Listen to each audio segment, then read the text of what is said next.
Começa mais Universidade em Foco e hoje eu converso com o professor Arthur de Miranda Neto, do Departamento de Engenharia daqui da UFLA. Hoje nós vamos falar sobre veículos inteligentes. Bem-vindo, professor. Muito obrigado. Professor, o que são esses veículos inteligentes? Esse é um assunto bem da moda, né? Muitas pessoas têm interessado nesse assunto. Um veículo inteligente, ele é um pouco diferente de um veículo tradicional.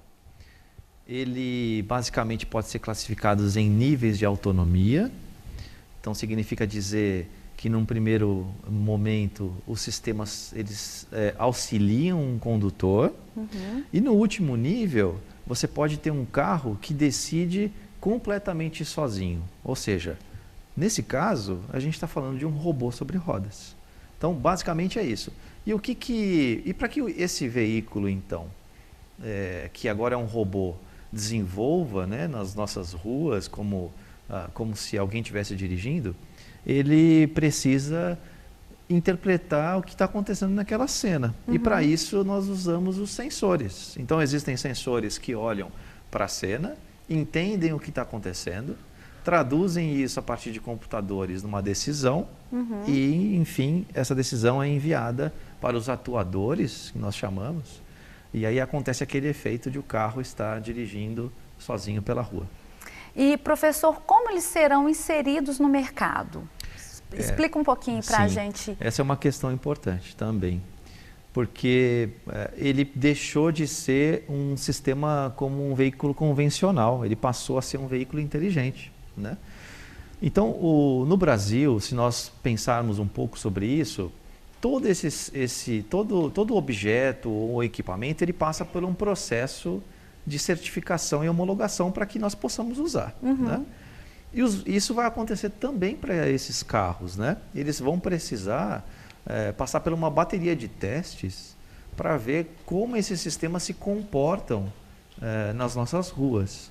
E o importante dizer é que mesmo que esses sistemas, esses veículos inteligentes hoje, estejam em pleno desenvolvimento fora do país, né, ainda assim vai ser necessário olhar com um pouquinho mais de cautela, porque é óbvio imaginar que a nossa infraestrutura viária ela apresenta desafios um pouco diferentes do que você pode encontrar nos Estados Unidos ou na Europa. E esse novo modelo, o motorista ele deixa de ser o condutor, né? E passa a ser um passageiro. E em casos de acidentes, de quem é a responsabilidade? É verdade, é uma outra boa questão. Vejam só, quando a gente fala de um sistema inteligente, nós estamos falando que esse sistema toma decisões.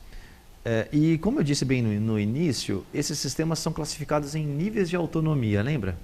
Então, num primeiro momento, nós podemos ter uma decisão que é compartilhada.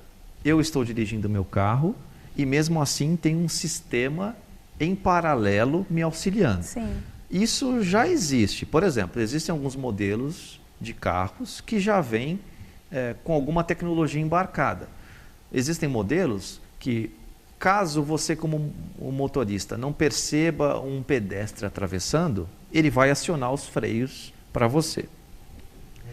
Num nível mais elevado de autonomia, a gente pode imaginar que realmente o condutor passou a ser apenas um passageiro. Porque se o carro ele é completamente autônomo, como nós podemos dizer, ele, em alguns modelos, como o carro da Google, né, da Waymo, que é uma filial da Google, não se tem mais volante, não tem pedal.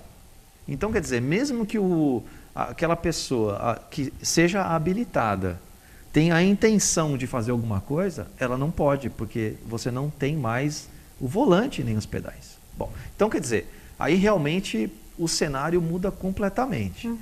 Porque a questão que se coloca num caso de acidente, como você bem colocou, é que a primeira pergunta que nós teremos que responder, e as autoridades vão também se interessar por isso, é quem estava no controle do carro. Né? E a partir dessa resposta é que nós podemos então dividir ou entendendo que a responsabilidade sobre o fato que ocorreu, ela vai ser compartilhada em função dos responsáveis pelaquela situação. Então, vamos dar um exemplo bem simples, né? Se eu pegar um caso bem simples de um acidente, né? Infelizmente, ocorreu um acidente e bateu o carro. Uhum. Quando bateu o carro, quebrou alguma coisa, né? Eu tenho que pagar. Né? Quem cuida dessa área é o direito civil. Uhum. Ok, nós podemos analisar o que aconteceu e se decide então, e as seguradoras já fazem isso. Ela vai verificar quem é o culpado e etc. Bom, por um outro lado, caso esse acidente apresente uma vítima fatal, aí entra o lado do direito penal. Alguém tem que responder penalmente por aquilo, né?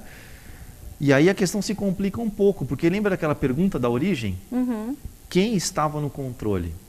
Então, eu não pretendo aqui responder a questão, mas veja só, são os desafios que essas novas tecnologias elas também vão apresentar. Se por um lado é bem importante nós lembrarmos que a maior motivação para que os veículos inteligentes existam é o elevado número de acidentes. Uhum. E realmente esses sistemas, nós humanos, nós temos alguma deficiência em termos de prestar atenção continuamente e etc. Esses sistemas não, eles são robôs. Eles trabalham 24 horas por dia, durante toda uma semana, durante todo um mês e um ano, né? Ele não precisa de descanso. Então, é uma ferramenta bem importante, né? Então, a ideia básica, ela tem uma boa origem. No entanto, toda nova tecnologia que chega, ela apresenta desafios e a regulação vem atrás, tentando entender e dar segurança jurídica para todos. Uhum. Né? Então, veja, é uma questão interessante e nós vamos ter que trabalhar bastante ainda para respondê-las adequadamente. Né? Então, envolve várias áreas na resposta e não apenas a engenharia. Professor, esses veículos inteligentes, eles têm um prazo de validade?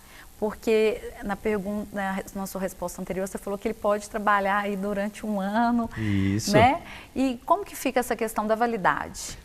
Veja só, quando a gente compra um carro, se nós formos hoje na concessionária, né? Normalmente, no modelo normal, nós temos a garantia. Sim. Né? Então, esse carro tem garantia durante um prazo. Só que nós estamos falando ainda de um carro convencional. Para esse caso, eu gosto de comparar com o que nós encontramos no Brasil, que é a opção do carro blindado. Né? Você compra um carro e, por questões de segurança, você decide blindar o carro. Esse carro blindado, ele tem associado a esse carro um prazo de validade da blindagem. Uhum. Né? E quando você percorre os anúncios de carros à venda, né? Você percebe que o carro blindado às vezes tem um valor mais baixo do que um carro normal, do mesmo ano. Mas por que às vezes acontece isso? Porque essa blindagem não tem mais garantia. Agora vamos projetar esse cenário para o veículo inteligente. Né? Em que eu tenho sensores, tenho computadores embarcados. Então a gente está falando de hardware e está falando de software. Quando nós pensamos no nosso computador, nós estamos falando de que tem um hardware e um software também. Uhum. Como é que funciona mais ou menos? Eu posso ter atualizações constantes de software, não posso? Sim. Chega um momento em que, mesmo que eu tenha novas atualizações, o meu hardware ele já está no limite dele. Né? Então, significa dizer que aquele hardware chegou no seu limite, ele não tem condições mais de ter novas atualizações. Aí o que eu faço? Se eu pensar num veículo inteligente, isso vai ocorrer também. Uhum. Né? Então, tentando responder essa questão, nós imaginamos que sim, eles terão prazo de validade. Então, eles serão inteligentes até determinado prazo e desde que todas as manutenções previstas ocorram da maneira como no início foram pensadas, né? Porque é um sistema completamente diferente. A gente está falando agora de verdade de um robô sobre rodas. Então, a análise de garantia, as questões de até quando esse sistema está de verdade autônomo. Então, significa dizer que eu compro um veículo autônomo hoje, se eu pensar que eu sou o dono dele, quando eu for vender, não necessariamente aquela pessoa que comprou poderia automaticamente ter o benefício de ainda assim ter um carro autônomo. Então, veja, a gente está falando de cenários de futuro, né? Mas é bom sempre lembrar que aquele veículo elétrico que estava num futuro tão distante, hoje já está na concessionária e a gente pode comprar. Está bem próximo. Então, os veículos autônomos também chegarão, né? E a gente está falando de veículo autônomo inteligente, né? No final das contas, a gente está falando da mesma coisa, no sentido de que o inteligente, nesse caso específico, a gente está falando que tem um nível de autonomia, né, até chegar no nível de veículo autônomo, completamente autônomo. Ele decide por nós. Tá. Fala um pouquinho do papel da UFLA, né, em todo esse processo. A UFLA, ela tem um grupo, né, nós estudamos esses sistemas. É o Laboratório de Mobilidade Terrestre. Esse laboratório tem aproximadamente 4 anos.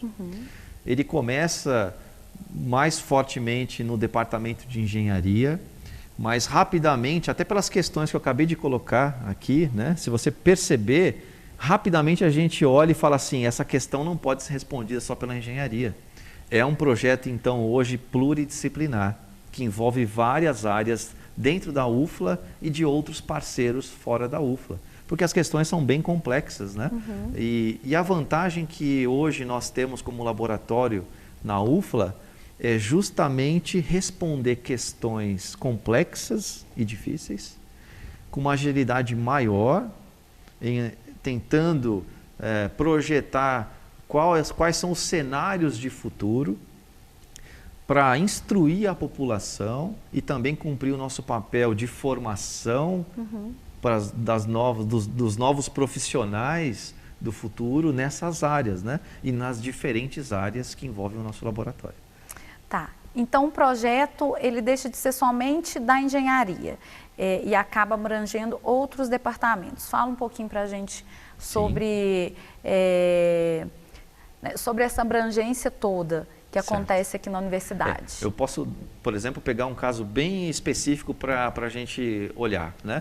Então pensa lá, nós temos questões técnicas relativas a esses sistemas, como por exemplo, onde estão os gargalos da tecnologia? Será que de verdade uma câmera pode operar em qualquer condição? Vou dar um exemplo bem típico que nós todos brasileiros já devemos passar em algum momento da vida. Quando a gente está dirigindo o carro e você tem uma incidência de sol muito forte em direção a você, que você tem dificuldade a enxergar. Bom, assim como nós temos algumas dificuldades, os sensores também apresentam algumas deficiências, né? E a engenharia, então, vem como suporte para entender um pouco melhor isso e propor soluções. No outro lado, se a gente pensar no Departamento de Administração e Economia da UFLA, por exemplo, qual que é a maior contribuição que hoje esses grandes colegas colocam para a sociedade por meio do Laboratório de Mobilidade Terrestre?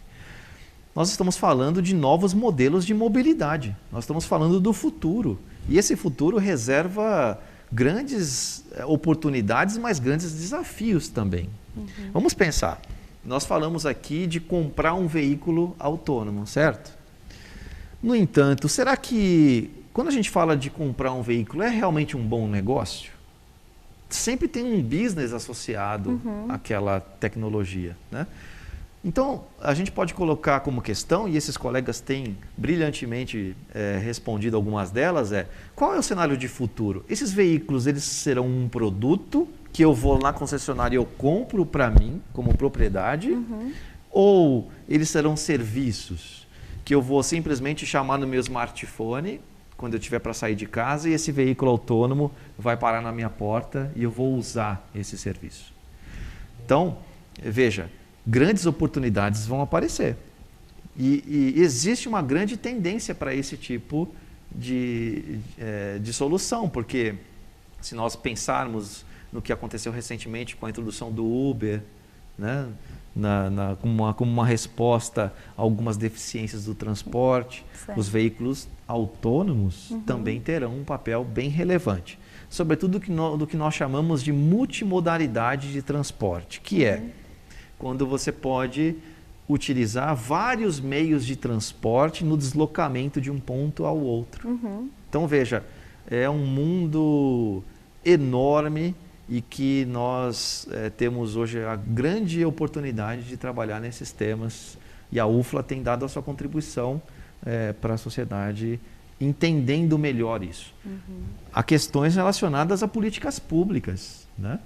Porque quando você pensa antes num veículo como um produto que você comprava, certo? Quando você compra o bem, sobretudo no Brasil, a primeira coisa que a gente faz é colocar no seguro. Sim. Né? Nossa, porque se acontecer alguma coisa, normalmente se roubam o meu carro ou acontece um acidente, as coisas são caras, é bom que eu tenha. Isso é como produto, porque eu comprei. Se eu estiver pensando como um serviço, eu já não estou mais preocupado se tem seguro.